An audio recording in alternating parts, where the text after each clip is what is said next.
right, ladies and gentlemen. Oops, I was at the end of my PowerPoint.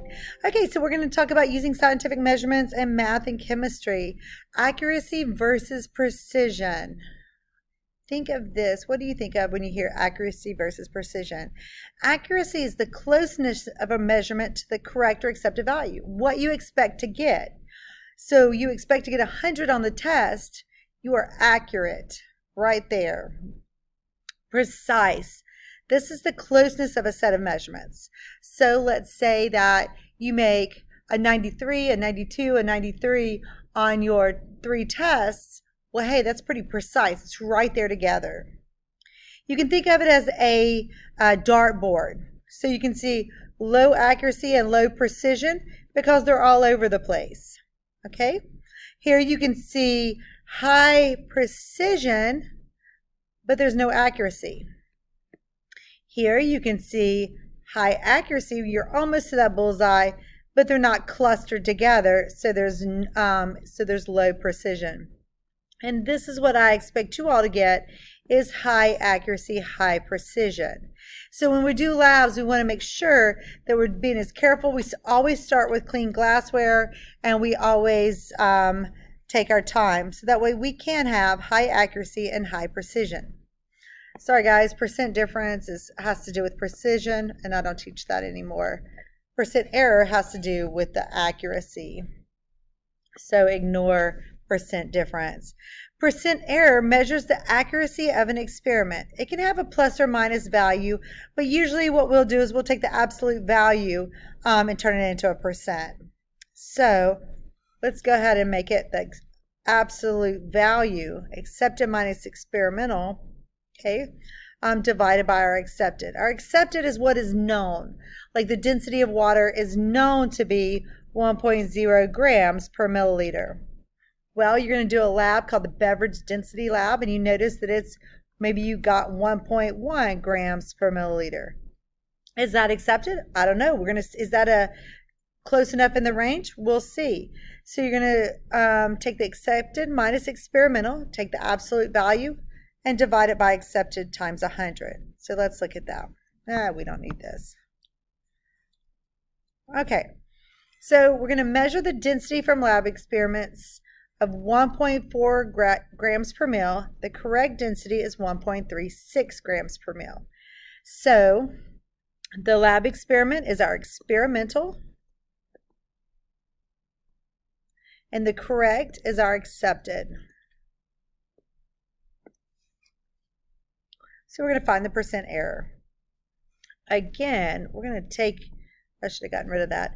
We're going to take the absolute value, 1.36 minus 1.40 divided by 1.36, and we get a 2.94% error. It's pretty low, so it's a pretty good experiment.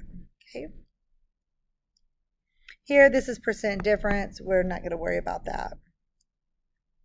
Now, let's talk about significant figures. Okay, all certain digits plus 1 is an estimated digit. So this is what a lot of kids didn't do, is this estimated digit when it came time to measure your value. So let's look at here. You can see that this is 50, 49, so it's in between 48 and 49. So that's got to be my estimated. So I'm going to say 48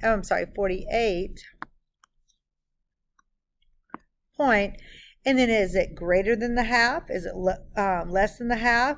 This one's greater, so I'm going to say 48.7 degrees Celsius. Always use that, always use the units. Okay, so let's look at this graduated cylinder.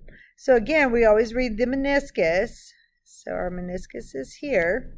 Okay, so 5.1, 5.2, 5.3, 5.4. So it's somewhere in between 5.4 and 5.5. Okay, so we're going to, we would do like 5.49 because this is just right below that line, is at least what it looks like to me. Okay, so let's look at this thermometer. This is the same one we did earlier, so it's fine. We can look here. Notice the difference, all right? So here we said it's going to be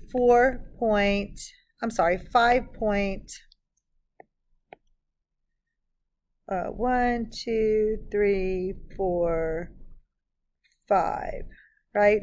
So 5.49 is what we said, okay? So we have 3 significant figures. This one, on the other hand, we know that it's going to be 60 something, but we're going to have to guess on this. So it looks again a little bit below the 5, so we'll say 64. So here we have 2 sig figs. And here we have 5.49. So this is 3 significant figures. So this number is more accurate than this number. All right, so determining the number of significant figures. All non-zero numbers are significant, so 1 through 9. Zeros depend on the location in the number. Leading zeros never count, 0.4. Even though it's very important you put that 0, it does not count as significant. Embedded zeros, I call it the sandwich rule. These guys are significant. So like 4.07, it's in between 2 significant numbers, so therefore it is important. Trailing zeros only count if there's a decimal, so 4.0, okay, 4.700. If it's 5,400, these are not significant, so you'd only have 2 sig figs. The location of the zeros, again, for calculating significant figures, you have your embedded or embedded between 2 non-zero numbers. So we call that the sandwich rule. Leading zeros at the front are not significant, and trailing zeros are only significant if there's a decimal. Let's practice. So I have 1, 2, 3 non-zero numbers.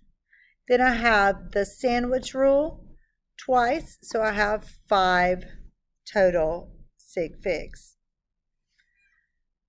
I have 20. I have 1 non-zero number, and then this 0 became significant because of that decimal. So therefore, between sandwiched and between 2 significant figures, I have 3.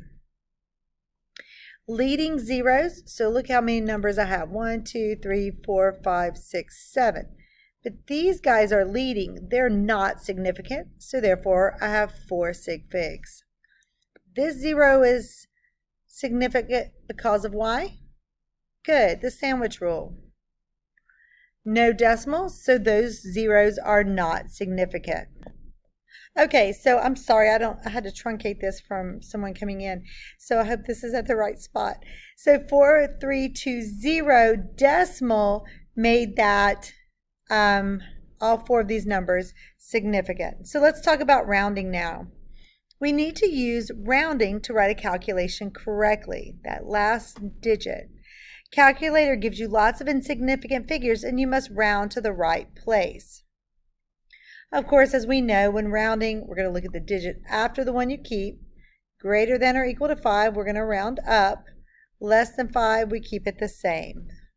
So, for instance, make the following have 3 significant figures. So I'm going to count 1, 2, 3, underline it, look here. So that would be 762. 5 or greater, we're going to round up. So that makes that a 762. 14.334. Third sig fig, look here, it's less than 4, so the answer stays 14.3. 10.44, same thing. Here's our third significant figure, look, below 4, it stays the same. Okay, 3 sig figs here, we look to the 8 is greater than 5, so this becomes 10,800.